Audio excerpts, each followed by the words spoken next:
पढ़ा चुके हैं, हल्का से रिवीजन करा देते हैं। मैंने शुरू में ही पढ़ाया था महाजनपद काल का कितना नाम है, बताया था ना, है ना। NPPW बताए थे, पहली बार सिक्के का आगमन होता है, पहली बार अभिलेख का आगमन होता है। 16 महाजन, हम टाइम नहीं फटाफट निकले, ये 23 से 16 महाजन पूछेगा क्वेश्चन। अंगुत्तर निकाय कौन सा साहित्य है, बहुत सारे, और दूसरा है भगवती सूत्र, एक साथ रहेगा ये, है ना, ये जैन साहित्य मिलता है। पहला क्वेश्चन तो यही आएगा कि 16 महाजनपद की चर्चा किस पुस्तक मिलती है। अच्छा, ये 16 का मैंने लिस्ट दिया है, थोड़ा सा कुछ कुछ का राजधानी भी कभी कभी पूछता है, लेकिन जो इंपॉर्टेंट है 5-6 को तो आपको याद रखना पड़ेगा। जैसे मगध की राजधानी कहाँ थी, राजगृह, उसका पुराना नाम गिरिब्रज। अंग का चंपा, जो पूर्वी बिहार का है, भागलपुर। मैंने अभी तक आधुनिक नाम भी हल्का हल्का देने की कोशिश किया है कि जो अभी वर्तमान में है। तो मगध कहाँ, राजगीर। अंग कहाँ हुआ, चंपा। चलिए तीसरा, इसको 23 निकालते हैं, इस 16 को है टोटल। बज्जी, बज्जी बाबर आ रहा है, ये उत्तर बिहार वैशाली, पुराना नाम बसार। पहला, यही क्वेश्चन पूछेगा, पहला रिपब्लिक स्टेट, यानी जहां पर जनता के द्वारा राजा चुना जाता था, है ना, बाकी जगह राजा का बेटा राजा बनता था, मैंने बताया था। तो बज्जी, ये बज्जी है 8 गन का ना, 8 गन का हेड। वत्स, कौशाम्बी, ये इलाहाबाद के निकट। काशी सब लोग पता है, वाराणसी या बनारस जो बोलिए। मल, इसमें ज्यादा टाइम पास नहीं करना है। पावर, कुशीनगर, इसी को कहीं कहीं कुशीनगर लिखते हैं, कुशीनगर ही बोलते हैं। तो थोड़ा सा इरट्टू टाइप का चाहिए, 2-3 बार आधा तो याद, जैसे काशिया को याद रहेगा, है ना, बज्जी याद रहेगा कि बार बार। वैशाली मैंने बताया था, एक और किसका हेडक्वार्टर है, लिच्छवी का भी, ये ध्यान रखिएगा, ये लिच्छवी गण है, कई गणों का हेड है, तो उसका भी हेडक्वार्टर वही है। वहां भी अगर कहें दिल्ली का राजधानी का, दिल्ली जो राजधानी है उसका राजधानी कहाँ है, दिल्ली। अब भारत देश राजधानी कहाँ है, वही बात वही चीज हो गया, है ना। चलिए, तो बात काशी, मल, कोसल, श्रावस्ती, ये इंपॉर्टेंट, जहां पर महात्मा बुद्ध सबसे ज्यादा प्रवचन दिए थे, याद आ रहा है। और ये लिखे हैं गोरखपुर। श्रावस्ती को ही साकेत, है ना, बोला जाता है, नोट की, साकेत भी दिया गया। श्रावस्ती का एक और राजधानी माने, कोसल का मानिए साकेत भी है। तो 7वां कोसल। 8वां, ज्यादा टाइम फटाफट निकले, पांचाल, ये अहिरछत्र कंपेल्य बरेली उत्तर प्रदेश में, है ना, 2 गो प्लस मतलब 2 राजधानी है। कुरु, इंद्रप्रस्थ दिल्ली। मत्स्य, विराटनगर, ये राजस्थान वाला जयपुर क्षेत्र का। चेदी, ये शक्तिमती या सोथी बोलते हैं, इत्था है ना, सोथीवती, पूर्वी राजस्थान। सूरसेन, ये आता है मथुरा, सूरसेन, है ना, यादव जी का, है ना, हमारा कृष्ण जी का वहां क्या जन्म, या कहीं उसको लालन पालन जो भी कहिए, है ना। अवंती, ये आधा ना होगा, ठीक है, अवंती, ठीक है, अवंती। उज्जैन या महिषा या महेशमती, MP, ये अवंती भी बहुत, ये सब 2-3 को तो बार बार आएगा, पंचाल भी आएगा, है ना, जो बराबर आगे पढ़ेंगे। तो नंबर 13 को हो गया। खाली सब राजधानी है, इसमें टाइम वेस्ट करने से कोई फायदा नहीं है, ये खाली आपको दे रहे हैं चार्ट के, आपको याद है, पढ़ाना कुछ और है। असमक, पोतन या पोटी, ये महाराष्ट्र के पास। गांधार, यही 2 गो जो है भारत से बाहर का है ना, तहसीला और राजपुर। ये हाटक भी बोलते हैं, ये दोनों आज कहां चला गया। ये तहसीला सबसे प्राचीन, क्वेश्चन आता है, सबसे प्राचीन यूनिवर्सिटी, विश्वविद्यालय, विश्व का, खाली भारत का ही नहीं, लिख लीजिए, विश्व का सबसे प्राचीन, विश्व का सबसे प्राचीन, है ना, प्राचीन विश्वविद्यालय। नालंदा तो बाद में आएगा, है ना। विश्व का प्राचीन विश्वविद्यालय कौन, तक्षशिला विश्वविद्यालय, नोट कर ले। यहीं पर चंद्रगुप्त मौर्य और चनक तो वहां गुरु भी रहे हैं, और मौर्य वहां पर प्रशिक्षण भी लिया चंद्रगुप्त मौर्य, तक्षशिला में ही, है ना, वहीं पढ़ा है। तो तक्षशिला सबसे पुरानी यूनिवर्सिटी माना जाता है। ये कहाँ हुई है, पाकिस्तान में। और कंबोज, ये है राजपुर, इसको हाटक भी बोला जाता है, ये भी आपका। ये केवल आपको दे दिया, ये बार बार रिपीट करेगा, चूंकि एक दूसरे पर अटैक करेंगे, और फिर हम महाजनपद का, तो कुल कितना हो गया महाजनपद, 16 महाजनपद। इसमें कोई ज्यादा समझने की चीज नहीं है, हमने आपको देखा। मेन पढ़ाना अब मेरा क्लास है, यह है मगध का, हेडिंग बनाएंगे, यहां से क्लास चालू होगी। मगध का उत्कर्ष, मगध का उत्थान, ये हम लोग बचपन में यही पढ़ते थे। उत्थान या विकास, कैसे मगध आगे बढ़ा, जो आज छोटा सा मगध है कैसे सभी क्षेत्रों को यानी और जो 15 को है सबको धीरे धीरे जीतते चला जाता है और सब पूरे भारत पर कब्जा कर लेता है धीरे धीरे। कारण क्या, मगध आके उत्थान क्यों किया, मगध आके ज्यादा विकास क्यों किया और दूसरे महाजनपद की तुलना में? पहला कारण, खाली पॉइंट दिए, भौगोलिक स्थिति बहुत इंपॉर्टेंट। क्योंकि इसकी राजधानी पहले कहाँ थी? राजगिरी। शुरुआत में कहाँ थी? बाद में बना ना पाटलिपुत्र। तो राजगिरी जो था पूरा पहाड़ी इलाका से क्या है? घिरा हुआ है। जब राजधानी सुरक्षित है पहले से तो दूसरा शत्रु अटैक कर पाएगा? नहीं कर पाएगा। तो इस कारण से उसकी ज्यादा उत्कर्ष हुई या उत्थान हुई। लोहे की, जब लोहा ज्यादा मिलेगा तो टूल्स ज्यादा बनेगा, हथियार क्या होगा? ज्यादा बनेगा, तलवार है ना, जो भी ये बनेगा ज्यादा बनेगा, तो ज्यादा मजबूती से लड़ेंगे भी, है ना। उपजाऊ भूमि यानी किसान समृद्धि है, किसान यहाँ के लोग समृद्ध हैं, पैसे वाले हैं जहां उपजाऊ भूमि होगा। और दूसरा योग्य शासक, लड़ाकू शासक यहाँ पैदा हुए हैं, महापद्मनंद जैसे, अशोक जैसे, है ना, ये सब आएंगे तो सब ज्यादा शासक बने, योग्य शासक, मजबूत शासक। और दूसरा हाथी की, यहाँ पर हाथी बहुत मिलते थे, है ना, कलिंग में ज्यादा कलिंग में ज्यादा मिलते थे, नोट कर लेंगे। कलिंग क्षेत्र से ज्यादा हाथी को उपलब्धता है, कलिंग क्षेत्र है। कलिंग पर अटैक करने का एक कारण भी माना जाता है कि वहां पर ज्यादा हाथी की उपलब्धता थी, सब लोग हाथी को लेना चाहते थे, वो ये कारण मान सकते हैं। लेकिन मेन कारण है विस्तारवादी नीति। हर एक राजा विस्तारवादी, ये क्या होता है? अपना क्षेत्र को बढ़ाना, है ना, हमेशा नीति रहा है कि हमारा क्षेत्र जो छोटा था उसको अब बड़ा करें, यानी कि सब राज्य को धीरे धीरे अपने अधीन लाए और वहां से टैक्स वसूले, है ना, रंगदारी टैक्स। चलिए, तो ये था कारण, भौगोलिक स्थिति, लोहे की प्रचुरता, उपजाऊ भूमि, योग्य शासक, मैं बताया बिंबिसार, अशोक, है ना, आपका बिंदुसार, चंद्रगुप्त मौर्य जैसे राजा हुए हैं, और हाथी की उपलब्धता, ये सब कारण मगध का क्या हुआ? उत्कर्ष हुआ। मगध पर सबसे पहले जो वंश आया, मैंने एक तरीका बताया था, हसीन मासुका, याद आ रहा है कुछ को लोग भूल गए? मासुका, तो हल्का हल्का में सबके बारे में चलेंगे भी।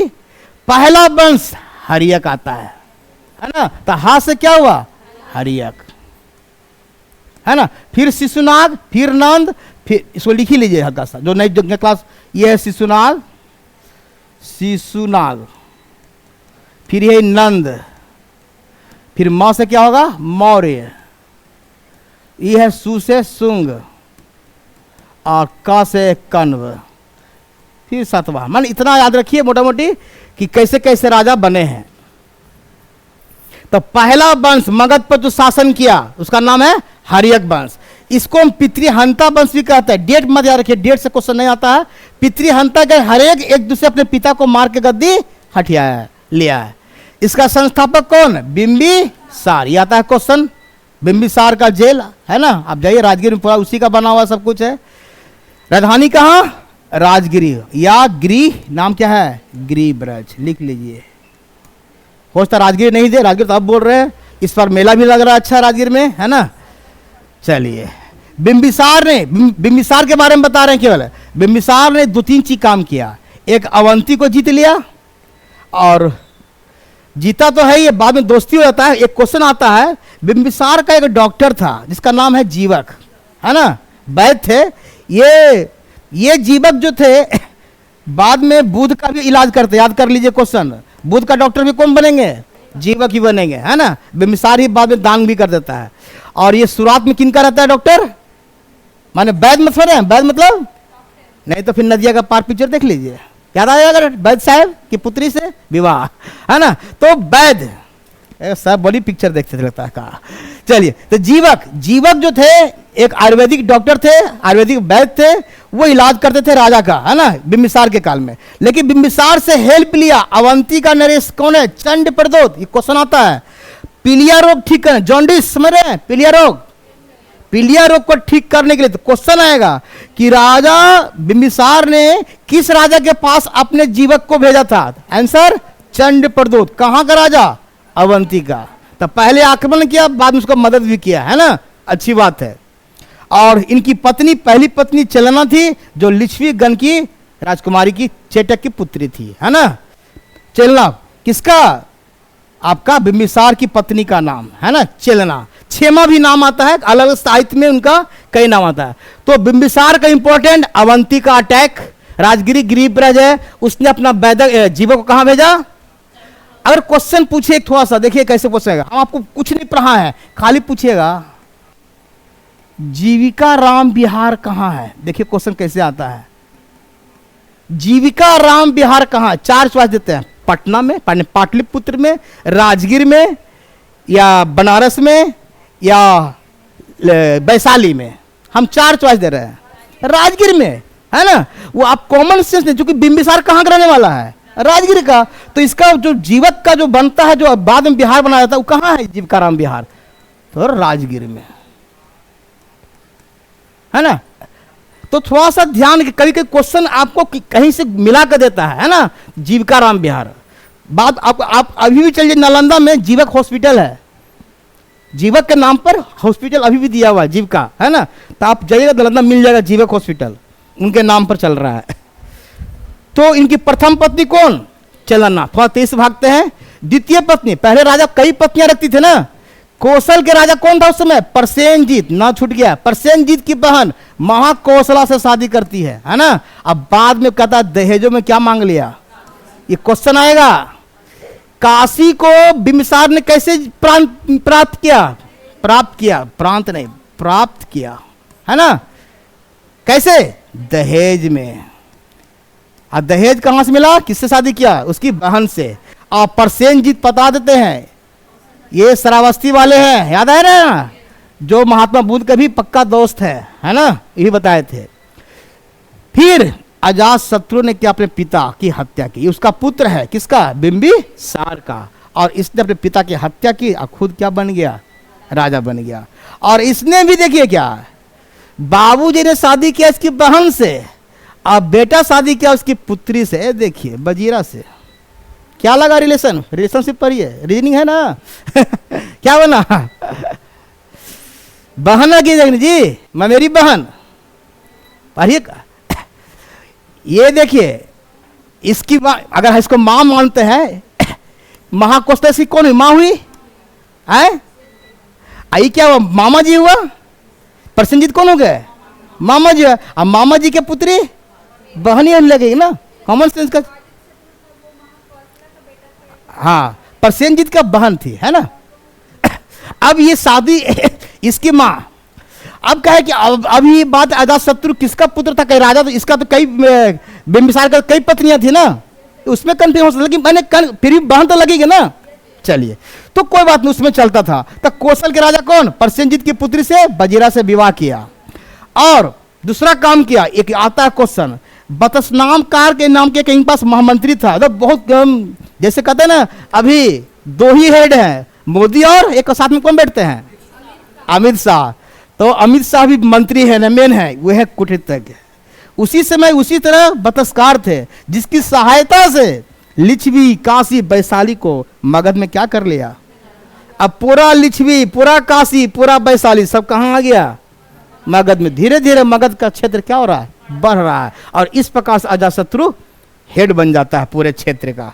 अजातशत्रु का एक और खूबी, इसके काल में प्रथम बौद्ध संगीत का आयोजन हुआ था, याद आ रहा है ना, राजगिरी में, जब कुछ देर पहले मैंने बताया था। चलिए इसको दोबारा रिपीट नहीं करेंगे। फिर इसके अजातशत्रु का हत्या कौन कर दिया? उदयन। मैंने पहले कहा एक बेटा अपने पिता की हत्या करके जाएगा, है ना, उसी को उदय भद्र भी बोलते हैं। इसी ने पहली बार पाटलिपुत्र या कुसुमपुर नामक नगर बसाया। बहुत वीवीआई क्वेश्चन, पाटलिपुत्र नगर किसने बसाया? और राजगीर से राजधानी भी चेंज कर दिया, कहां? पाटलिपुत्र। ये उदयन है, ये हर्यक वंश का राजा है ना, और पाटलिपुत्र ने रदाया। और इसके भी 3 पुत्र थे, अनिरुद्ध, मुंडक, नागदशक। अंतिम कौन था? नागदशक। और मैंने अभी बताया था हर्यक वंश। हर्यक मतलब हर्यक ने हसीन मास का था ना, और हा से हरिया। अभी कौन आ जाएगा? अभी ये इसकी हत्या कर देगा, और शिशुनाग कौन हो जाएगा? उसका नया वंशक बनेगा। तो नेक्स्ट वंश कौन आएगा? शिशुनाग, हरियक से कौन है, अभी लिखिए शिशुनाग। तो पहले हो गया हरियक, हरियक, अब कौन आ गया, शिशुनाग। तो हरियक में हम मेन रूप से 3 पढ़े, कौन, बिंबिसार, अजातशत्रु और उदयन, है ना। उदयन का ज्यादा इंपॉर्टेंट ये है कि पाटलिपुत्र को नगर बसाया और राजगीर से ट्रांसफर कहां किया, ये इसने उलट दिया। ये शिशुनाग तो जरूर थे, इसलिए पाटलिपुत्र का राजधानी फिर चेंज कर दिया। बहुत इंपॉर्टेंट क्वेश्चन, फिर से इसने फिर क्या राजधानी का किया, वैशाली चेंज कर दिया, ये देखिए। और इसने फिर से अवंती को जीता, जो अवंती छूट गया था फिर अवंती को इसने मिलाया। चलो अच्छी बात है।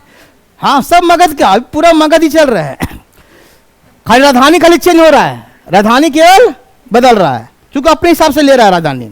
कालाशोक जो किसका पुत्र है, शिशुनाग का। इसको काक, कौवा की तरह काला था, इसलिए वो काक वर्ण बोलते हैं, है ना। वर्ण मतलब रंग, वर्ण मतलब क्या होता है, रंग, और काक मतलब कौवा। तो कालाशोक नाम पड़ गया इनको, है ना, ये लगता है। और इसने राजधानी का किया, वैशाली को फिर ले आया कहाँ, पात्र। बहुत अच्छा काम कर दिया, कहा उन्हें भगा लिया था, है ना। और इसी के काल में वैशाली में द्वितीय बौद्ध संगीत हुआ।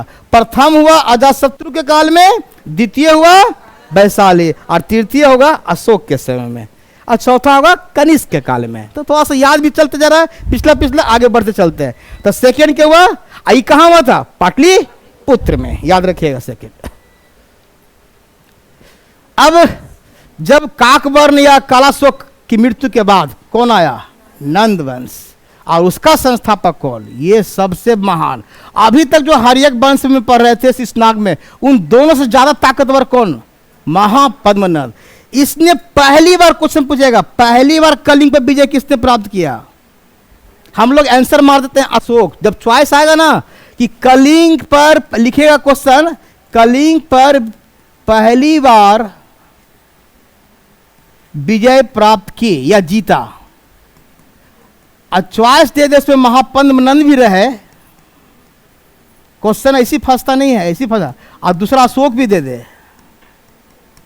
अब बाकी और नाम देता है। आंसर मेरा पहला, वहां पर पहली बार कलिंग को जीता किसने, महापद्म। अशोक से पहले, बाद में फिर कलिंग स्वतंत्र हो गया, ये अलग बात है, लेकिन पहली बार जीता कौन, महापद्म। और जीता ही नहीं, वहां एक मूर्ति था, देखो लिखाएंगे अभी, कलिंग, कलिंग से एक जीन से मतलब जैन है ना, जैन का ही मूर्ति है, उस मूर्ति को लाया और राजगीर में कहा क्या, स्थापित किया। बहुत अच्छा क्वेश्चन है ये, है ना।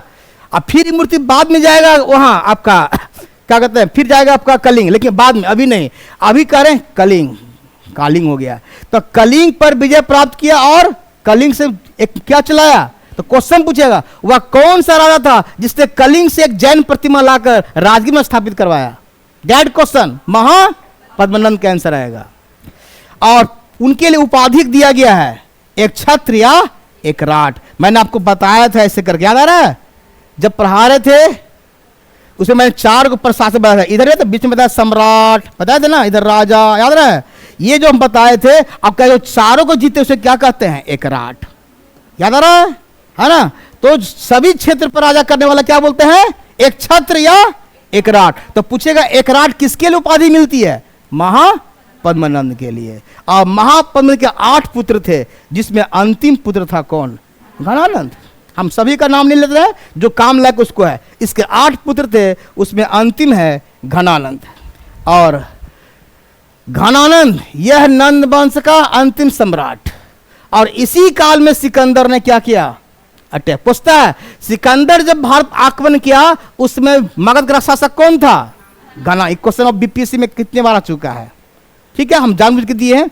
घनानंद एक अत्याचारी और भोग विलासी शासक था, इस कारण से जनता उससे क्या थी, असुन थी। और इसी का फायदा उठाकर चाणक्य की मदद से चंद्रगुप्त मौर्य ने क्या किया, घनानंद को हराकर मौर्य वंश की, हम मौर्य तक आ गए। अब यानी अभी तक हमने क्या क्या पढ़ा, फिर से हरियक, शिशुनाग, नंदवंश, अब सीधे मौर्य। मौर्य ही मेन लंबा टॉपिक है ना। यहां तक तो हल्का हल्का था, जो फिर भी मैंने जो आपके परीक्षा में आ सकते हैं वो मैंने दे दिया, ठीक है। चलिए, तो यहां तक हमें कोई दिक्कत, यहां पर एक क्वेश्चन लिखिए, फिर भी इतना पढ़ाने के बाद एक क्वेश्चन लिखिए। वह कौन सा राजा था जिसने, वह कौन सा, अभी तो सब पढ़ाए ताजा याद रहता है ना, वह कौन सा राजा था जिसने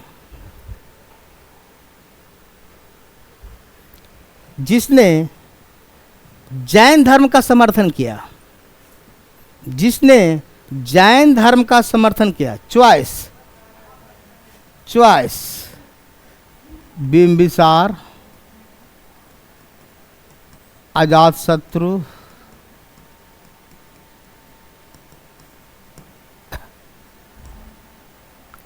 महापद्मनंद और चौथा ऑल।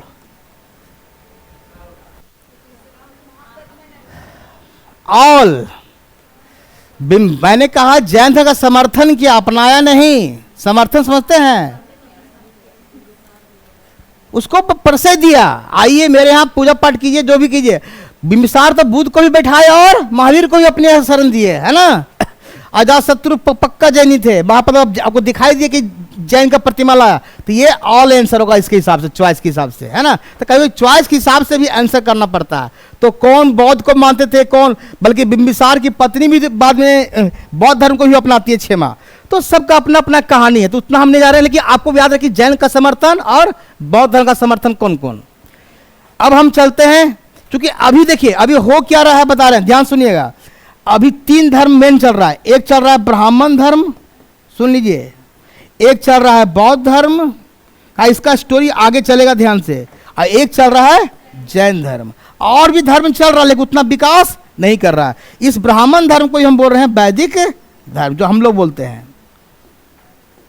बाद में यही धर्म कई धर्म पर भागवत बन जाएगा, शैव बन जाएगा, कई हिंदू धर्म भी कई भागों में बढ़ जाता है, लेकिन अभी तत्काल हम इसको ब्राह्मण धर्म मान रहे हैं या वैदिक धर्म। बौद्ध धर्म चल रहा है, जैन धर्म चलेगा।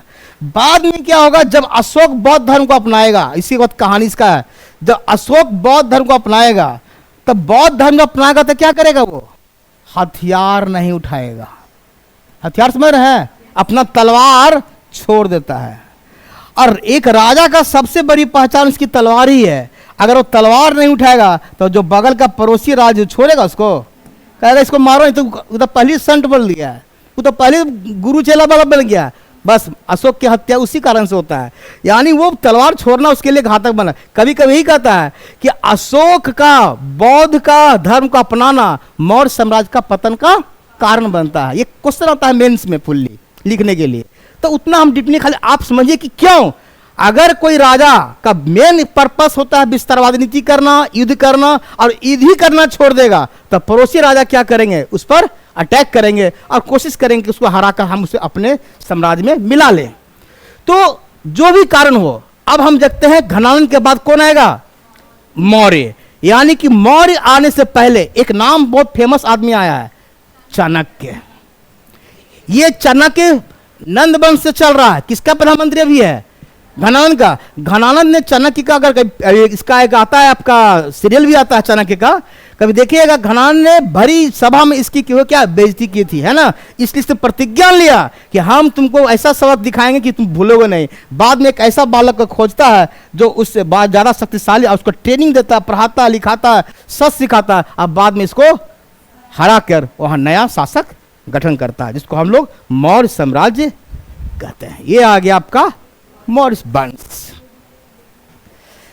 चंद्रगुप्त मौर्य ये पहला शासक, किसके सहायक से बना था ये, चाणक्य। चाणक्य का 3 नाम है, चाणक्य, कौटिल्य, एक और लिख लीजिए विष्णुगुप्त। विष्णुगुप्त यहां पर नहीं है, विष्णुगुप्त। चंद्रगुप्त मौर्य के बारे में भी कहानी कभी मौका मिले वो भी फिर अलग से पढ़ाना पड़ेगा कि कैसे इसको चुनता है, कैसे ये गडेरिया का था, इसको कैसे एक क्या कहते हैं, एक नाटक देखता है, नाटक में देखता है चंद्रगुप्त मौर्य फैसला देता है ना, उसका कहानी एक अलग है। और उसके फैसले के निर्णय से ही इसको सिलेक्ट करता है आपका चाणक्य कि राजा बनने लायक है। जो भी हो, इसने ध्यान सुनिएगा, चंद्रगुप्त मौर्य का 2 कहानी है, एक तो चाणक्य के साथ है, सुन लीजिए, और दूसरा एक बुढ़िया दादी के साथ है। दादी समझते हैं, माने कोई लेडीज पुरानी है ना, माने ज्यादा एज वाली। चंद्रगुप्त मौर्य जब मगध पर अटैक करता बार बार हार जाता था। एक बार ऐसी रात में निकला कि जरा घूमते घूमते एक घर में चला गया, है ना। और घर के दरवाजे पर पहुंचा ही था कि ये अपना पोता को या बेटा जो हो सकता, कहानी बनाया हुआ है जो भी हो, पोता को ये डांट रहा है। कौन डांट रही है? कि तुम जो खिचड़ी या खीर जो भी हो, अब खिचड़ी था कि क्या था भगवान जाने, जो भी हो, या खीर कह सकते हैं, वो हमेशा जब भी खा रहा था बच्चा तो क्या हमेशा क्या थाली में बीच में हाथ डाल रहा, हाथ उसका जल जा रहा था। तो उसने यही बताई कि तुम भी चंगुत मौर की तरह गलती कर रहे हो, बार बार कह रहे हैं कि इसको किनारे किनारे से खाओ तो तुम्हारा हाथ में जलेगा नहीं। ये इसका बुद्धि आया इस कहानी से, और इसने कहा क्या, पहले किनारे किनारे जो क्षेत्र उसको जीता। ये डायरेक्ट राजधानी पर अटैक कर रहा था, बार बार ये पाटलिपुत्र पर अटैक कर रहा था, इसलिए हार जा रहा था, है ना। इस कहानी से इसने सबक लिया। अब बाद में धीरे धीरे अलग अलग क्षेत्र को जीता, और तब फिर लास्ट में घनान को हराकर एक नया वंश की स्थापना कर दी, जिसमें सहायता किसने किया? चाणक्य। यही याद रखें, चाणक्य इंपॉर्टेंट है, क्योंकि पूरा ट्रेनिंग, इसकी ट्रेनिंग कहाँ हुई है? तक्षशिला। कोई पूछ सकता है? तक्ष एक ही कोई यूनिवर्सिटी थी उसमें ना, तक्षशिला। तो चंगुत पढ़ा कहाँ? तक्षशिला में, है ना। और जब बता दें, जब सिकंदर आक्रमण किया था उस पर राजा कौन था? चंद्रगुप्त, यहाँ घनानंद। लेकिन उस समय ये तक्षशिला में पढ़ाई कर रहा था, और उसी समय कहता है जब उसका सेना आया था सिकंदर का, उसके सामने में जाकर गुप्त रूप से जाकर ट्रेनिंग लेता है कि कैसे सिकंदर की सेना लड़ाई लड़ती है, कैसे प्लानिंग बनाती है, सब कुछ वहां से सीख के चला आया। कौन? अरे भेष बदल के चला गया था सीखने के लिए, बाद में वहीं से ट्रेनिंग ले लिया। चलिए, और जब सिकंदर मर जाता है तो उसके बाद उस क्षेत्र का एक राजा नियुक्त होता है जिसका नाम है सेल्यूकस। ये उसी का आदमी है कि सेल्यूकस किसका आदमी है? सिकंदर का आदमी है। और बाद में ये बेबीलोन, एक नाम है जगह, बेबीलोन का राजा बनता है। अब जब चंगुत मौर्य बनता है और उधर बेबीलोन का, ये दोनों के बीच में फिर युद्ध। सेल्यूकस चाहता है कि जो सिकंदर ने अधूरे सपने छोड़े उसको हम पूरा करेंगे, क्योंकि सिकंदर ने मगध को जीत नहीं पाया था, तो सेल्यूकस चाहता कि हम मगध को जीत के देंगे, गिफ्ट देंगे, जो हमारा कहते हैं, क्या कहते हैं, उनके पूर्वज को या हमारे जो राजा थे उसको एकदम सैल्यूट करेंगे। तो कहने का पर्पज कि जब सेल्यूकस अटैक करता है चंगुत मौर्य पर, तो चंगुत मौर्य भी कोई छोटा खिलाड़ी था नहीं, इसने भी पूरा टक्कर दिया। टक्कर इतना दिया कि बाद में ऐसा संधि करना पड़ गया इसको, और संधि हुआ। अब बाद में एक और इसको विदेशी महिला से शादी करना पड़ गया। सेल्यूकस की पुत्री, ये देखिए, पहला विदेशी से शादी करने वाला कौन राजा भारतीय?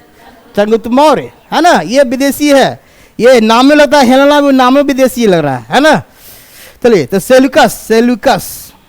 सेल्यूकस की पुत्री हेलेना से विवाह किया, और दहेज में देखिए क्या क्या ले लेगा फिर। ये देखिए वो सब, ये दहेज पर तो आशा नहीं चल रहा लग रहा है, ये पहले से चल रहा है ना।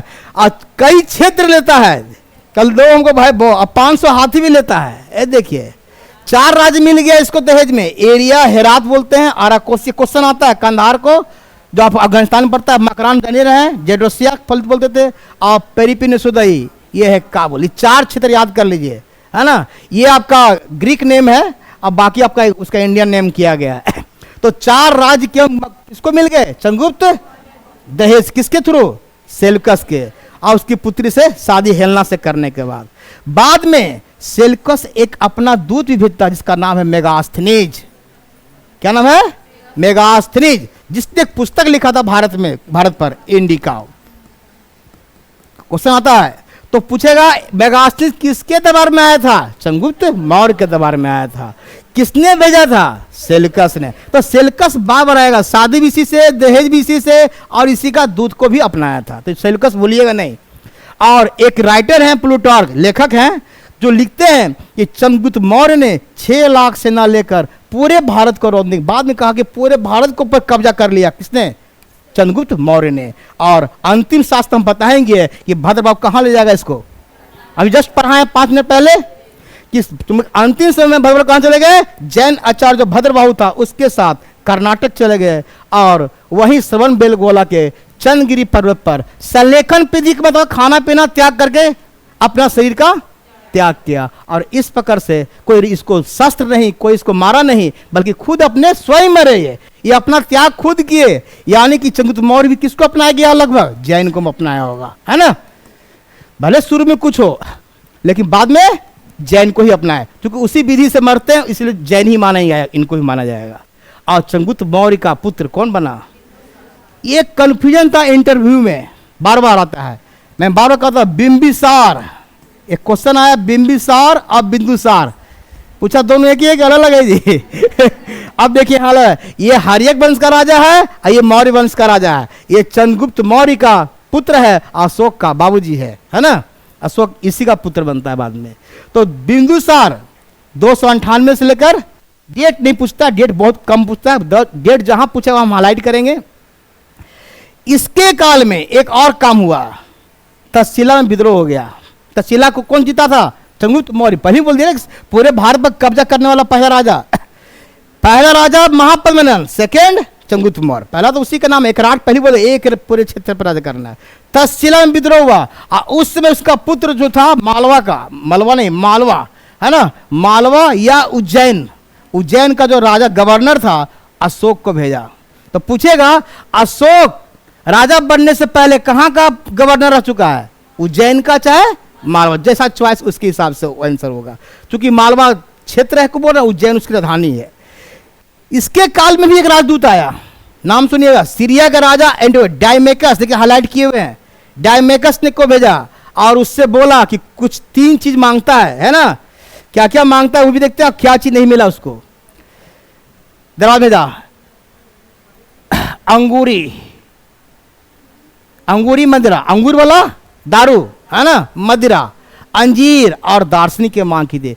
दार्शनिक को नहीं भेजा खाली क्या, अंगूरी मदिरा और अंजीर को खाने के लिए। वहां दार्शनिक इसलिए नहीं भेजा, बोला ये चीज भेजने की चीज नहीं है, इसको भेज देंगे। दार्शनिक फिलोसफर, विद्वान आदमी है ना, दार्शनिक मतलब क्या था? फिलोसफर है ना,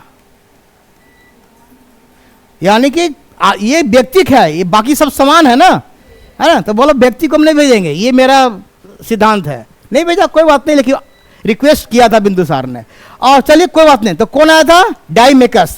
कौन सा? देखिए बैग देखिए, डायमेकस, याद रखिएगा, डायमेकस किसका? एंटियोकस फर्स्ट का, और ये सीरिया का, सब उधर उसी एरिया से आ रहा है ना। एक और आए मिस्र के शासक टॉलमी के डायनोसियस, देखिए वहां भी डायमेकस, यहां डायनोसियस। मौर्य में क्या, वहां पर क्या था? मेगास्थनीस। ध्यान रखिए किसके काल में क्या आ रहा है। टॉलमी सेकेंड का ये राजा का नाम है, और इसने भेजा डायनोसियस को, बस खाली भेजा, इतने याद रखिए। क्या लेकर आया नहीं पता, गिफ्ट नहीं लाया। और बाद में चंद्रगुप्त बिंदुसार की मृत्यु हो जाती है, तो राजा कौन बनेगा? अशोक। तो अशोक किसका पुत्र हुआ? बिंदुसार का। अब यही मेन पढ़ना है आपका जो और डिटेल से पढ़ना है अशोक ही। अशोक पढ़ लिए तो मौर्य आधा 90% खत्म। अशोक जो नाम है, देखिए क्वेश्चन आता है पहले इसी में, अशोक के काल से ज्यादा अभिलेख जारी हुआ है ना, और अभिलेख का जो लिपि था, लिख लीजिए आप, क्वेश्चन आता है, लिपि होगा ब्राह्मी। मेन लिपि क्या है? ब्राह्मी। और इसको पढ़ने वाला पहले व्यक्ति जेम्स प्रिंस है ना, जेम्स प्रिंसेप, ये आता है क्वेश्चन, जेम्स प्रिंसेप है ना। जेम्स प्रिंसेप ब्राह्मी लिपि को पहली बार पढ़ा, यानी कि अशोक के अभिलेख को पढ़ा। ब्राह्मी लिपि मतलब अशोक के अभिलेख को पहले पढ़ने कौन? जेम्स प्रिंसेप ने पढ़े है ना। और उसके पढ़ने के बाद जब कुछ आया कि अशोक का नाम, पहले का अशोक को क्या क्या नाम से पुकारा गया है? देवानाम प्रिय, अशोक का नाम आता है, सबसे अधिक नाम यही आता है लोकप्रिय। और अशोक भी नाम आता है, और कुछ अभिलेख में अलग अलग नाम आता है। और अभिलेख के अध्ययन को क्या कहते थे? एपिग्राफी है ना। तो अशोक का इंपॉर्टेंट यही है, 2-3 चीज अभिलेख में ज्यादा है। एक है भब्रू अभिलेख, जिसमें कहा गया प्रियदर्शी। मास्की अभिलेख में क्या आ गया? बुद्ध को शाक्य कहा गया, बुद्ध का शाक्य है ना, बुद्ध धर्म को अपनाते थे। अशोक जो शब्द है ये 4 में मिलता है, मास्की में, गुर्जरा में, नेतुर में और उद्गोलन। ये अभिलेख का नाम है, लिखिए ये चारों अभिलेख है, ये 4 एक ही लिखा हुआ है, 4 अभिलेख में पूछेगा कि अशोक का अशोकस्य नाम या अशोक का स्वयं का नाम कितने अभिलेख में मिलता है? 1, 2, 3 और 4 में आता है। इंपॉर्टेंट, 4 को चॉइस दे सकता है, कोई एगो 3 को हटा भी सकता है ना। और मास्की अभिलेख में स्पेशली क्या कहा गया इनको? बुद्ध शाक्य। और भाबरू अभिलेख में क्या कहा गया? प्रियदर्शी। और जनरली सब जगह क्या कहा गया? देवानाम प्रिय, देवानाम प्रिय, है ना। जनरली ये उपाधि दिया गया अशोक के लिए। अशोक का इंपॉर्टेंट इतिहास में यही युद्ध के कारण है, कलिंग युद्ध। कलिंग युद्ध, कलिंग युद्ध का मतलब, मैंने पहली बार कलिंग किसने जीता? फिर रिपीट कर रहे हैं, बार बार रिपीट कर रहे हैं जानबूझ के। कौन है? महापद्मनंद, महापद्मनंद को जीता। दूसरी बार कलिंग को किसने जीत रहा है? ये जीतेगा। और इसकी चर्चा कहां से मिलता है? ये क्वेश्चन ना जाने कितने बार आता है, 13वां, इसको नोट कीजिए। 13वां शिलालेख। ये 13वां क्या होता है? इसको थोड़ा सा हम अलग से हल्का सा 5 मिनट लेते हैं। कोई भी अभिलेख, सुनिए ध्यान से, अभिलेख समझ रहे हैं ना? अंग्रेजी में बोलते हैं इंस्क्रिप्शन। इंस्क्रिप्शन, इसके स्टडी को क्या कहते हैं? अध्ययन को इपिग्राफी। हिंदी में बोलिएगा तो अभिलेखीय शास्त्र बोलिए, इपिग्राफी अंग्रेजी में। अभिलेख जारी क्यों किया था, बता सकते हैं कोई? सूचना देने के लिए, मैसेज देने के लिए, है ना। राजा अपनी बात को जनता तक पहुंचाता है, किसके द्वारा? अभिलेख के द्वारा, है ना। बाकी तो असिस्टेंट के द्वारा पहुंचे भी करेगा, लेकिन ये परमानेंट अभिलेख होगा, है ना। ज्यादा दिन तक के लिए सूचना दिया, है ना, ये अलग चीज है। जारी सूचना मैसेज देने के लिए क्या चीज पर जारी होता था उस समय? केवल पत्थर पहले पर हुआ था, बाद में ताम्र प्लेट हुआ, है ना। तांबा का प्लेट आने लगा, अब बाद में फिर कागज बाद में आएगा, कागज अभी बाद में, फिर बाद में उसी को हम बाद में बोलेंगे भोजपत्र। नाम सुने हैं? भोजपत्र। ये अभिलेख नहीं, यहां से हो जाएगा पांडुलिपि कहलाएगा। ये हैंड रिटेन, पांडु मतलब हैंड रिटेन रहेगा। यहां पर अभी क्या करेगा? पत्थर में कैसे हाथ से लिखाएगा? क्या करेगा? छेनी से खोद के लिखेगा कोई चीज, है ना, पत्थर में। तो कहने का मेरा पर्पस ये है कि अभिलेख जो जारी होता है मेनली पत्थर ताम्र ही उस समय था, और सूचना पहुंचाने के लिए किया जाता था। अब एक का बात, नामकरण कैसे करेंगे? यही इंपॉर्टेंट है। नामकरण, कोई अभिलेख का नामकरण है। जैसे अभी बोले मस्की अभिलेख, नाम सुने अभी ना? यानी मस्की एक जगह का नाम है ना।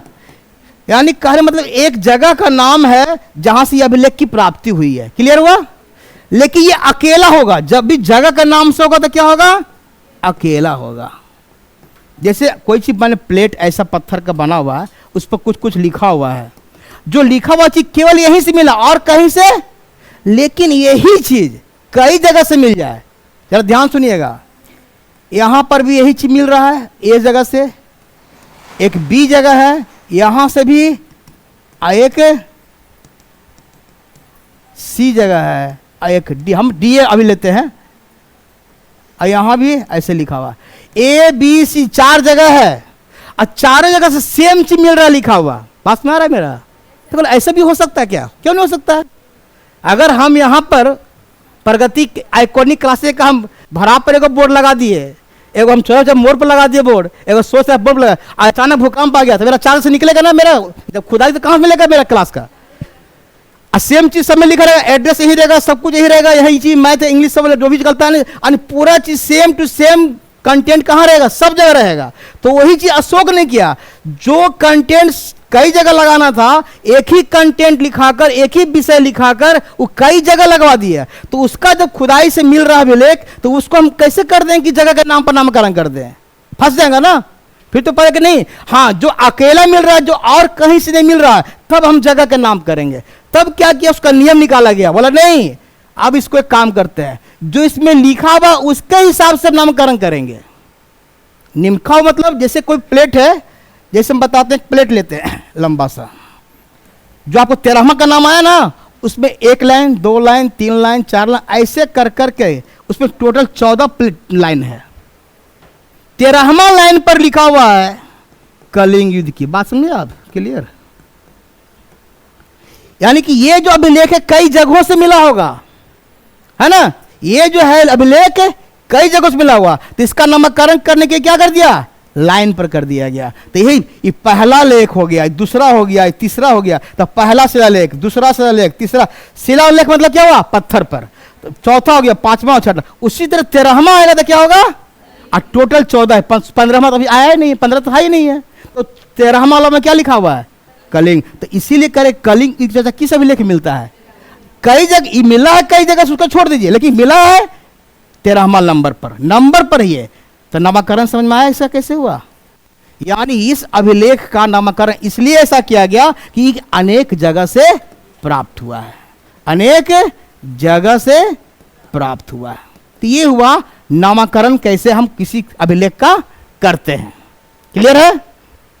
चलिए, तो अशोक के अभिलेख में क्या हुआ, बैक नहीं जा रहा,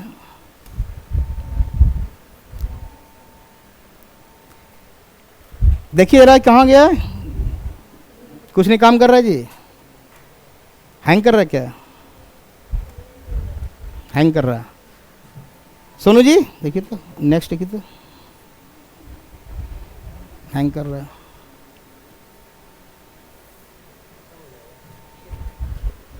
सेव करते जाइएगा फिर, ऐसा नहीं हैंग कर रहा है, क्या आ गया, उसके कारण हैंग नहीं कर रहा है।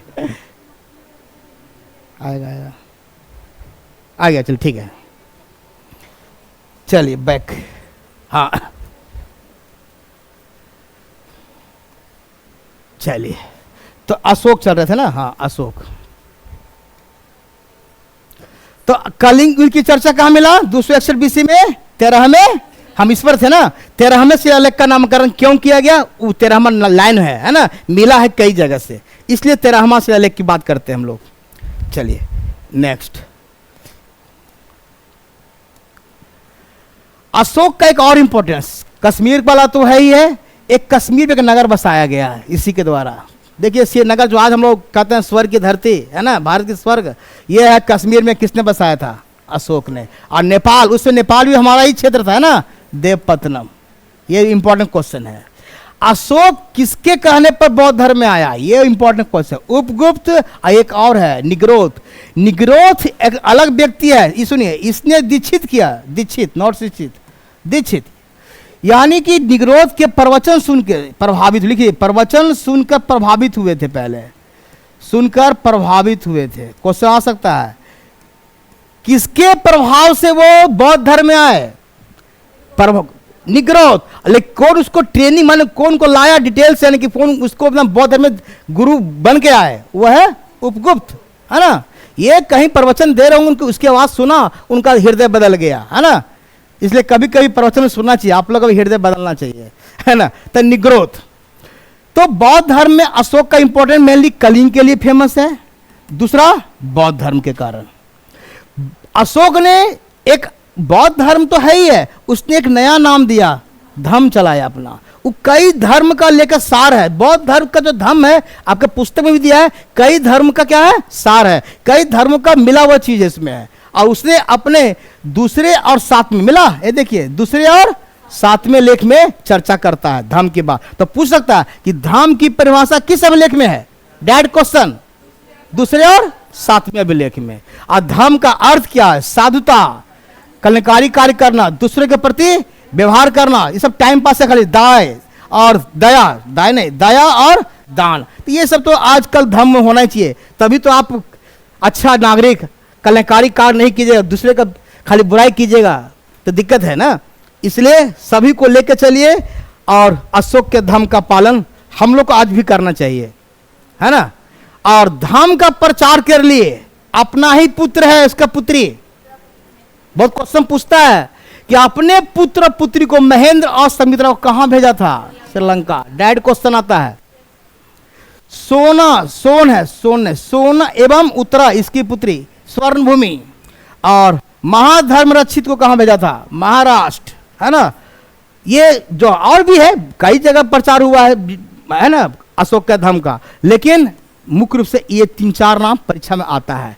तो ज्यादा नाम आता है ये वाला, महेंद्र और संमित्रा, ये लिख लिया, अशोक के पुत्र है, अपुत्री है, ये पुत्र है महेंद्र पुत्र, और ये पुत्री, है ना। तो थोड़ा सा इसको भी ध्यान देखा जाएगा। अर्थशास्त्र किसकी लिखी हुई पुस्तक है? छोटी चले, कौटिल्य, तेजी से, कौटिल्य।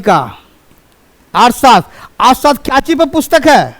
इकोनॉमिक्स पे नहीं, राजनीति पे आता है क्वेश्चन, राजनीति पर लिख लीजिए क्वेश्चन। अर्थशास्त्र जो है अर्थशास्त्र की बात नहीं करता, इकोनॉमिक्स की बात नहीं करता है, वो राजनीति पे बात करता है, प्रशासनिक चीज पे बात करता है। एक राजा का क्या कर्तव्य है, राजा के बारे में बताता है ये, है ना। राजा का कितना, दरबार में कितने लोग रहते थे। ये देखिए यहां भी 18 तीर्थ, ये देखिए जैन धर्म का तीर्थ नहीं है, यहां पर है, हम वहां तीर्थंकर बोल रहे थे, यहां तीर्थ है वर्ड है।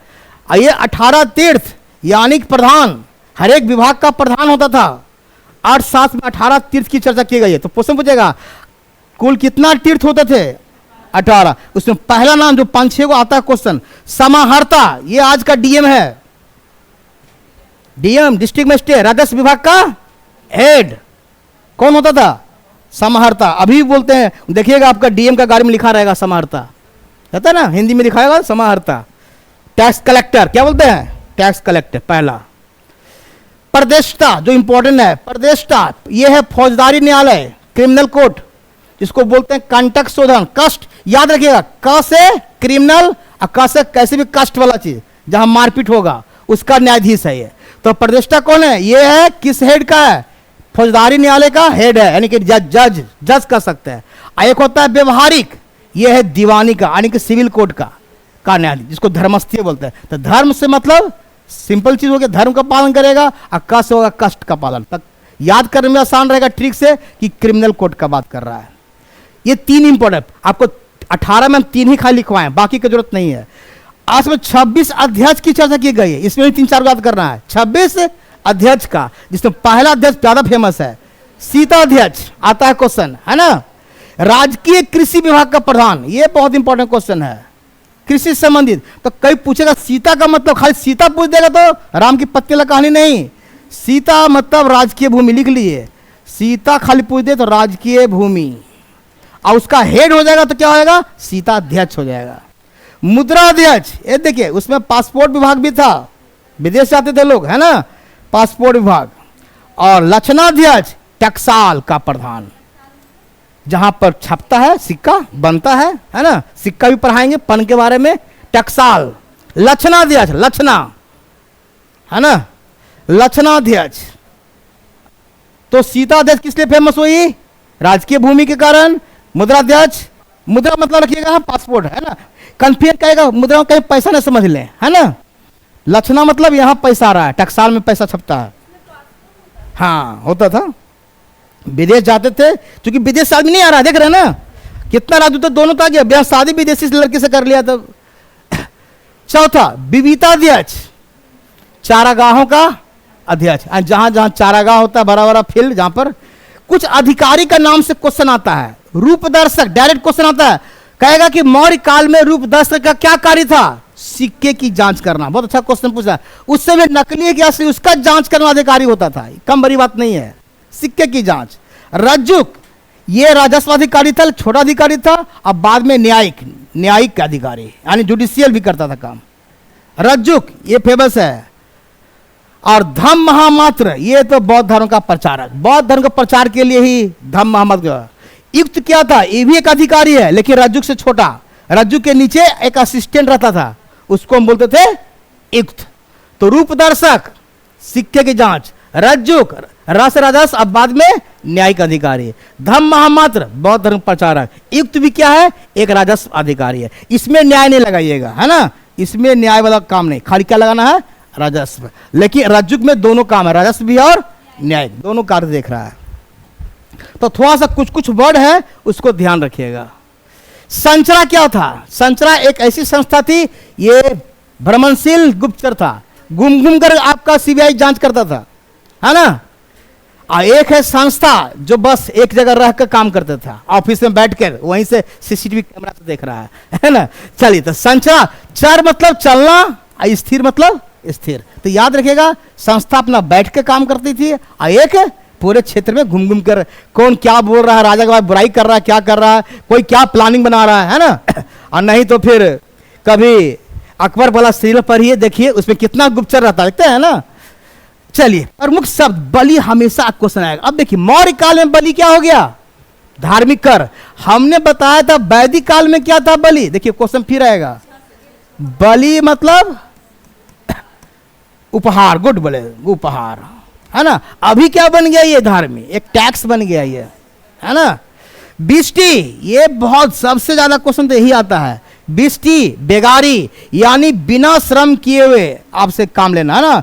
बिना श्रम का, हाँ बिना श्रम, बिना पैसा का, बिना पैसा का कार्य लेना या श्रम लेना, है ना, कार्य लेना। यानी आपसे काम ले लिया, आपको कुछ दिया नहीं, पेमेंट नहीं दिया, वो हो गया बेगारी कराना, है ना। बिष्टी।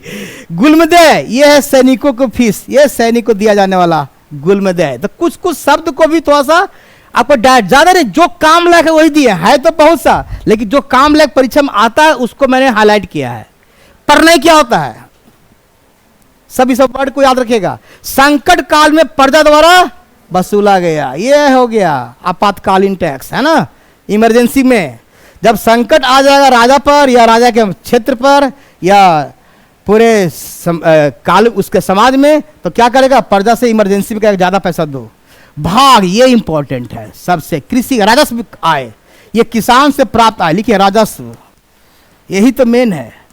आई कितना लिया जाता, 1/6 से लेकर 1/4 तक लिया जाता था, है ना। चलिए, ये था कुछ शब्द जिसके आधार पर।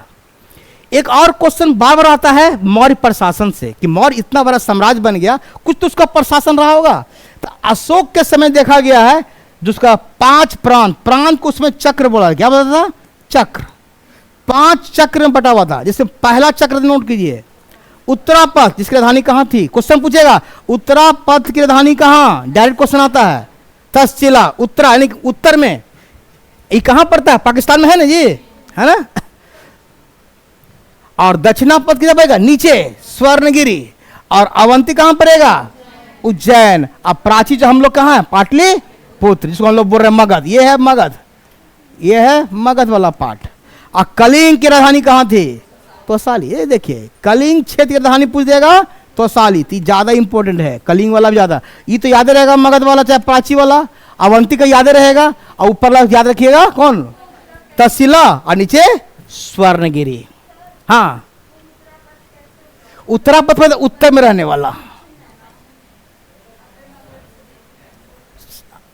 ईस्ट और वेस्ट, ये यहां है ऐसे, है ना। तो नॉर्थ ही माना जाएगा ना इस क्षेत्र। मगध यहां ले रहे हैं ना, मगध से काउंट कर रहे हैं ना हम, मगध से देखेंगे ना कोई चीज को। तो यार क्या ऊपर में कौन हो गया, उत्तरापथ, आज की तुलना मत देखिए, उस हिसाब से देख रहे हैं। उत्तरापथ कौन हो गया, तक्षशिला, दक्षिण में कौन हो गया, स्वर्णगिरी, अवंती कौन हो गया, उज्जैन इधर वाला, और बीच में पाटलिपुत्र, और कलिंग। तो 4 को 5 को 4 को 4 कोना पा, बीच में पाटलिपुत्र। सॉरी, ये क्या हो गया, चलिए 1 मिनट। चलिए, अब इसका प्रशासनिक इकाई कैसे था, केंद्र मेन रहेगा। केंद्र कितने भाग में बटा हुआ था, 5 चक्र में। चक्र भी बटा हुआ क्या चीज था, जैसे वही हुआ ना, राज्य हुआ, जिला हुआ, प्रखंड हुआ, अनुमंडल हुआ ना, वही था मंडल, फिर मंडल बाद आहर, फिर स्थानीय, ये द्रोणमुख, और फिर खरवाटिक, फिर संग्रह, और लास्ट में ग्राम। ये तो सबसे छोटी इकाई कौन, ग्राम, और सबसे बड़ी इकाई केंद्र। अगर चॉइस देगा तो फिर किसको मानेंगे, चक्र, ये ध्यान रखिएगा। तो ये प्रशासनिक इकाई है जो आपको चलते हुए एक श्रेणी मैंने बना दिया है। तो मेनली आपको राजधानी, कलिंग का राजधानी कहाँ, तो साली इजादा आता है। बाकी मगध का, अवंती का तो पहले से पढ़ते आ रहे हैं। और उत्तरापथ हो गया तक्षशिला, और दक्षिणापथ हो गया स्वर्णगिरी। ये था प्रशासन। प्रशासन के बाद आते हैं सिक्का। मौर्य काल में सिक्का चलता था, पहली बार सिक्का फिर आए थे। सिक्का पहली बार सिक्का किसने चलाया, कब चला, 6th सेंचुरी BC, यानी कहने का मतलब मौर्य काल से पहले से सिक्का चल रहा है। सिक्का पहली बार नहीं आया, सिक्का कब चल रहा है, 6ठी शताब्दी ईसा पूर्व से ही चल रहा है ना, स्टार्टिंग हो गया। ऐसा नहीं कि पहली बार अशोक चलाया चाहे चंद्रगुप्त चलाया। चलाने वाला पहला व्यक्ति कौन, मैंने बताया था, व्यापारी का संघ। व्यापारी संघ द्वारा, कोई राजा नहीं चलाया था सिक्का। और जो सिक्का चला था उसको बोलते थे आहत सिक्के। ये भी आहत सिक्का ही है, ये भी सिक्का आपका आहत सिक्के में ही आएगा। और उसको अंग्रेजी में बोलते हैं पंच मार्क्ड, पंच मार्क्ड, यानी पंच किया हुआ है ना, ठप्पा, अपनी पहचान दे दिया। तो पन पूछेगा पन क्या है, मौर्य काल में पन शब्द आया, क्या है? राजकीय सिक्के जो चांदी के बने होते थे। कितना अच्छी बात है।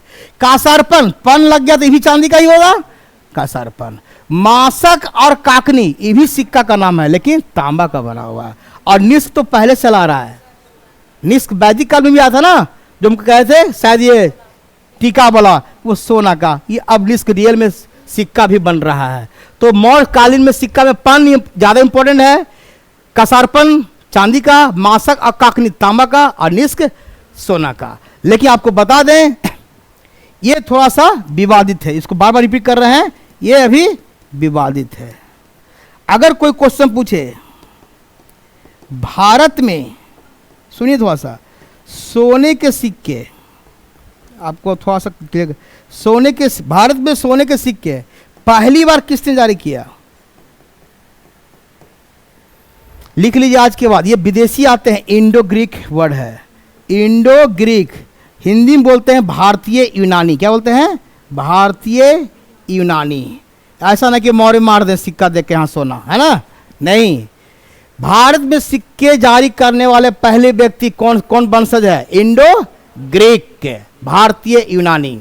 ये बहुत बड़ा इंपॉर्टेंट क्वेश्चन है, पहली बार। कभी भी मौर्य मत आंसर, मौर्य में ठीक है क्वेश्चन आता है कि निस्क क्या है, तब सोना बना सकते हैं, ये सोना का सिक्का मान सकते हैं, है ना, लेकिन इंडो ग्रीक से ज्यादा सही है। तो मौर्य सिक्के खत्म, मौर्य कला ये और इंपॉर्टेंट है। अशोक का ही देन है ये सब चीज, सब अशोक ज्यादा काम किया है। सांची का स्तूप किसने बनाया? अशोक द्वारा। सांची कहां पड़ता है? ईपी में, एमपी में। सारनाथ ईपी में, सारनाथ तो अपना ट्रेन जाता है यहां से ना, हाँ। तो सारनाथ यहीं से क्या लिया गया है? अशोक चक्र। ये इंपॉर्टेंट है, जो 4 शेर वाला है ना, 4 शेर या सिंह कहिए जो कहिए, है ना, अब बीच में चक्र जो रहता है, तो ये सारनाथ, ये भारत का चिन्ह। ये क्या हो गया? अशोक चक्र कहाँ? भारत का राष्ट्रीय चिन्ह, भारत का राष्ट्रीय चिन्ह सारनाथ से लिया गया। ये स्तंभ पिलर है ना, पिलर पर अपना बनाया हुआ है सारनाथ, नाम है स्तंभ, पिलर, है ना, सारनाथ से मिला, सारनाथ है। और सांची स्तूप कहाँ है? अशोक, अशोक के द्वारा। इन दोनों जगह जो बना है ये स्तूप चाहे, ये ज्यादा बना हुआ ईंट से। लिख लीजिएगा, पहले पत्थर से बना था, बाद में ईंट से बना है ना। पहले पत्थर ला के बनाया गया था, बाद में ईंट। पत्थर में भी कहता है बलुआ पत्थर, कहां से? बलुआ पत्थर, एंड सैंड स्टोन। आई मंगाया जाता था चुनार, ईपी में एक जगह चुनार जगह है, वहां मिलता है, उसी से मूर्ति भी बनेगा बाद में, है ना। रामपुरवा स्तंभ, यानी स्तंभ पर एक वृषभ का चित्र था। यहाँ पर क्या चीज का चिन्ह है? चित्र था, चिन्ह का बनावा कीर्ति, यहाँ वृषभ का। ये अभी चला गया, ये रामपुरवा पड़ता है आपका मुजफ्फरपुर के पास, वैशाली के पास, यानी राष्ट्रपति भवन है। कहाँ भी है? तो क्वेश्चन आएगा रामपुरवा स्तंभ वर्तमान समय कहाँ रखा गया है? दिल्ली में। आता है क्वेश्चन, रामपुरवा स्तंभ पर किसका आकृति है? वृषभ का। सारनाथ स्तंभ पर किसकी आकृति है? राष्ट्रीय चिन्ह का, यानी 4 शेर का, दिखता है 3। एक और फेमस है, चावरधारनी यक्षिणी की मूर्ति, है ना, दीदारगंज से मिला है। ये आपका सबसे, दीदारगंज एक हॉल्ट है, बताए थे, याद आ रहा है? दीदारगंज एक हॉल्ट है, जाइएगा पटना सिटी से जस्ट पहले, है ना। और ये जो मूर्ति बना हुआ है सब चुनार, चुनार मैंने बताया था, उत्तर प्रदेश से लाल पत्थर, लाल बलुआ पत्थर, यहां लिखे लाल बलुआ पत्थर, है ना, बलुआ पत्थर मंगाया जाता था। कहां से? तो पूछेगा बलुआ कहां मंगाया था? चुनार। चुनार कहां पड़ता है? यूपी। तो ये था मौर्य कला। मौर्य कला का मतलब उसमें क्या क्या मूर्तियां बनती थी, क्या स्तूप क्या चीज का पहचान है? बुद्ध धर्म का, यानी मृत्यु का। याद आ रहा है ना, सांची स्तूप है, बहुत अमरावती स्तूप है, बाद में देखेंगे। अभी केवल है सांची स्तूप, सारनाथ स्तंभ, रामपुरवा स्तंभ और चावरधारनी यक्षिणी। ये फेमस है, ये विश्व फेमस मूर्ति है ना। पता नेट चलता नहीं तो आपको दीदारगंज की अच्छी मूर्ति दिखा सकते थे, फोटो बहुत देखिए, अपना मोबाइल में देख सकते हैं। एक लेडीज का 6 फीट का लेडीज है, लगभग 5.5 की 6 फीट का। आपका पटना म्यूजियम इसकी मूर्ति रखा हुआ अभी भी, पटना संग्रहालय में, कभी जाइए। लास्ट हो गया, देखते हैं, कोई बात नहीं, होने दीजिए, क्या दिक्कत है, खत्म हो गया। चलिए अब आइए मौर्य साम्राज्य का पतन, हम भी पूरा करते हैं लास्ट, है ना, का पतन। अगर पूछे कि मौर्य का पतन क्यों हुआ, तो पहला कारण मैंने बताया, अशोक का बौद्ध धर्म अपना, मेन यही है, अशोक का बौद्ध धर्म अपनाना। नंबर दूसरा, अशोक के बाद, सुनिए जानते, अशोक के बाद जिनके पुत्र या जो पोते हुए, वो मान योग्य शासक नहीं साबित हुए, योग शासक नहीं बन पाए। ज्यादा तो अशोक ने अपना पुत्र को तो बौद्ध धर्म में ही लगा दिया, राजा बनाया कहां, एक दो को बने भी तो कोई खास नहीं है ना। और इनका ही पोता है जिसका नाम है बृहद्रथ, लोग लीजिए बृहद्रथ, क्या नाम है, बृहद्रथ। यही मौर्य वंश का अंतिम राजा, लिख लीजिए, मौर्य वंश का अंतिम। और भी कारण है, कारण से ज्यादा मतलब रखिए, है ना, मौर्य वंश का अंतिम राजा कौन, बृहद्रथ। और इसकी हत्या करेगा, इसी का एक सेनापति है, क्या है, मैंने बताया था हासीन मास का, ध्यान देखिएगा, शुंग वंश बनेगा, है ना, शुंग वंश की स्थापना वो हत्या करके बनाएगा, शुंग वंश की स्थापना। यानी मौर्य वंश के बाद कौन आएगा, सुनी वंश, मौर्य वंश के बाद शुंग वंश।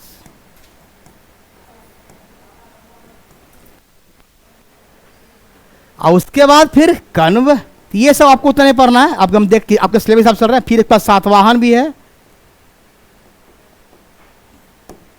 चलिए, ये था आपका मौर्य। अब एक प्रश्न लिखिए इतना के बाद, ये हम आपको मोटा मोटा बता दिए कि मौर्य साम्राज्य भी आपका समाप्त हो गया। एक प्रश्न लिखिए, मौर्य साम्राज्य में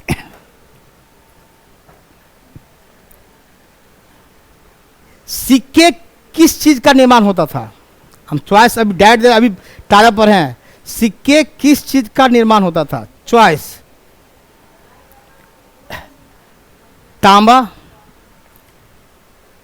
कांसा, लोहा, स्टील। बताइए, तांबा, लोहा, कांसा, स्टील, क्या होगा बताइए, कोई बताइए, कुछ लोग। अभी तांबा होगा ना, अभी चॉइस अब क्या होगा, तांबा। अब आइए, अब क्वेश्चन पूछेगा, मौर्य साम्राज्य में राजकीय सिक्के का क्या नाम था। खैर राजकीय सिक्के पूछेगा, गप नहीं। मौर्य साम्राज्य में राजकीय सिक्के का क्या नाम था।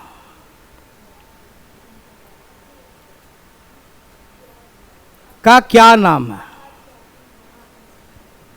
क्या नाम था, पन्न। राजकीय सिक्के का नाम खाली पन्न, एक कासारपन था वो अलग है ना, लेकिन राजकीय पूछेगा तो पन्न देंगे, पन्न। और अब मेरे हिसाब से कि इसमें इतना पढ़ने के बाद एक दो प्रश्न कभी कभी अशोक के अभिलेख आता है, लिखिएगा। और अशोक के अभिलेख किस लिपि में लिखे गए थे। नेक्स्ट क्वेश्चन अभी लिखिए, चॉइस दिखता है ना, अशोक के अभिलेख किस लिपि में लिखे गए थे। क्वेश्चन देते हैं अलग से, अशोक के अभिलेख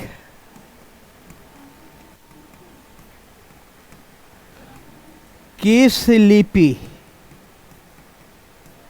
में है। चॉइस, ब्राह्मी, खरोष्टी, अरमाइक, और चौथा यूनानी।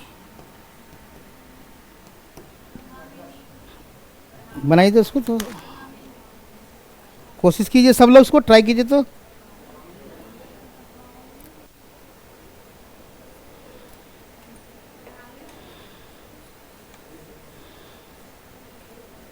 बताइए, बहुत अच्छा क्वेश्चन है।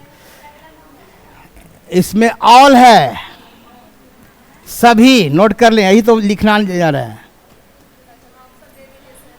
ऑल सभी में इसमें ही मिला, इसमें ही मिला, इसमें ही मिला और इसमें। सबसे अधिक किस में मिला, ये नोट कीजिए। अधिक पूछेगा तब उत्तर ब्राह्मी, लेकिन भाषा पूछेगा तो उत्तर क्या होगा? ये तो था अब लिपि ना, भाषा लिपि में अंतर है। भाषा पूछेगा तो लिख लीजिए प्राकृत। अशोक के जो लिपि का भाषा क्या है? प्राकृत। पाली मत दीजिएगा, ऐसा नहीं कि बौद्ध धर्म से संबंधित किएगा तो पाली मार देते हैं। भाषा प्राकृत और लिपि आपका ब्राह्मी भी है, खरोष्टी भी है, अरमाइक भी है और ईरानी। ये दो को लिख लीजिए, ये दोनों विदेशी भाषा लिख लीजिए, विदेशी लिपि है, विदेशी लिपि है, विदेशी लिपि। ये दो को विदेशी लिपि है। इसका हम नोट करवा दे रहे, वही खोज रहे थे। विदेशी लिपि जो है उसमें से कौन कौन मिला, जरा क्वेश्चन आता है कभी कभी, देख लेते हैं कहां पर है।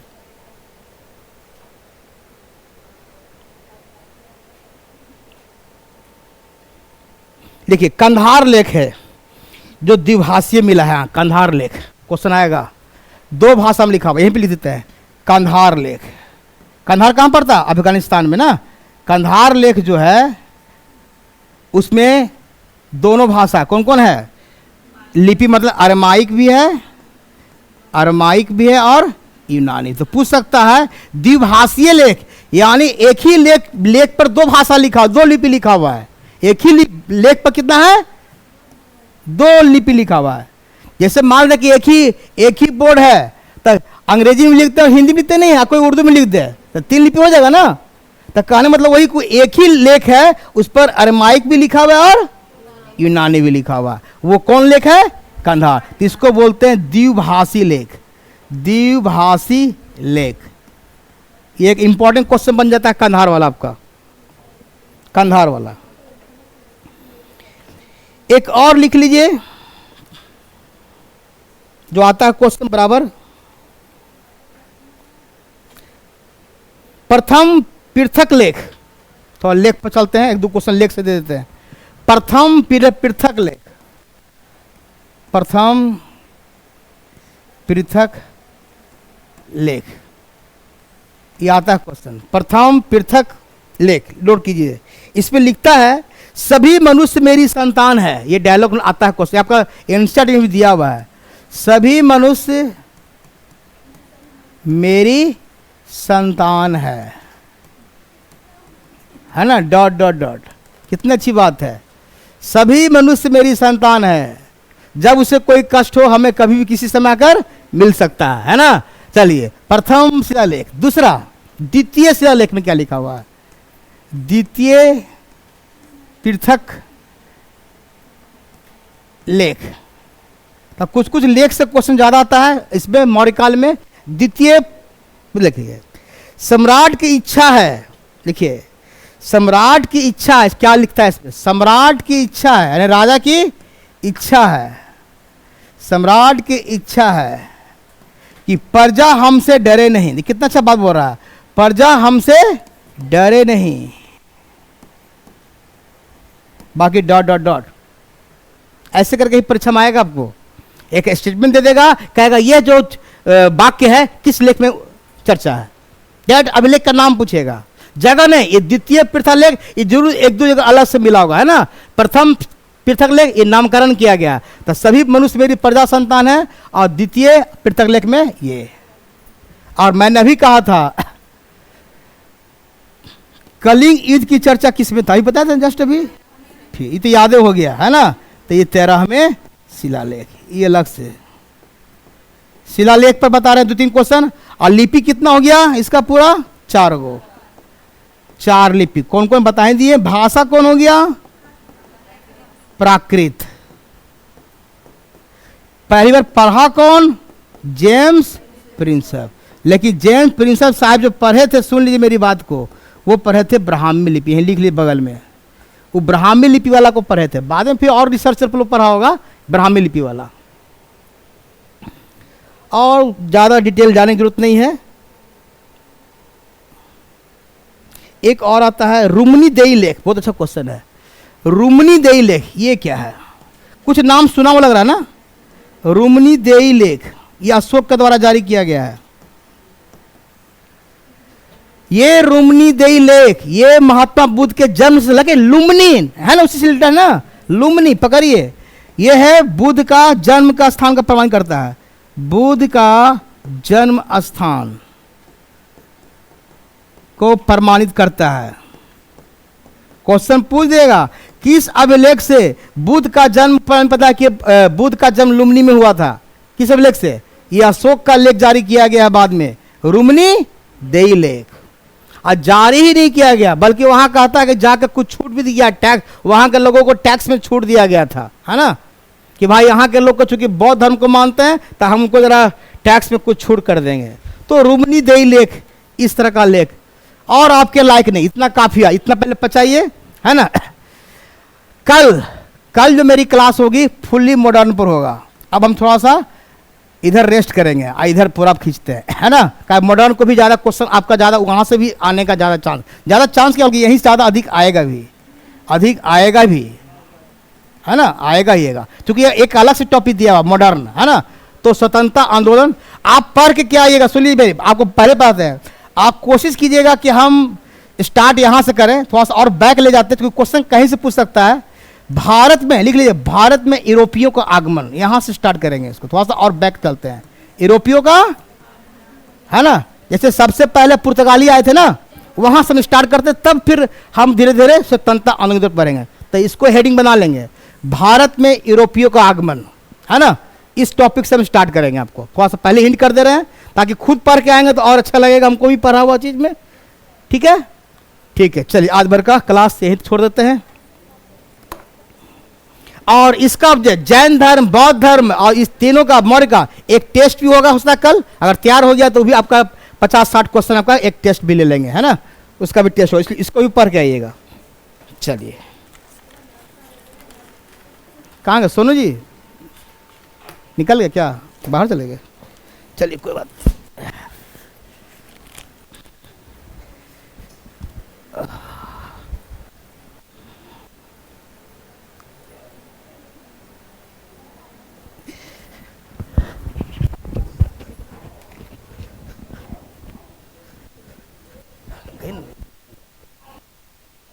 पहले बंद कीजिए, तो बंद कीजिए, रोकिए पहले से कट कीजिए।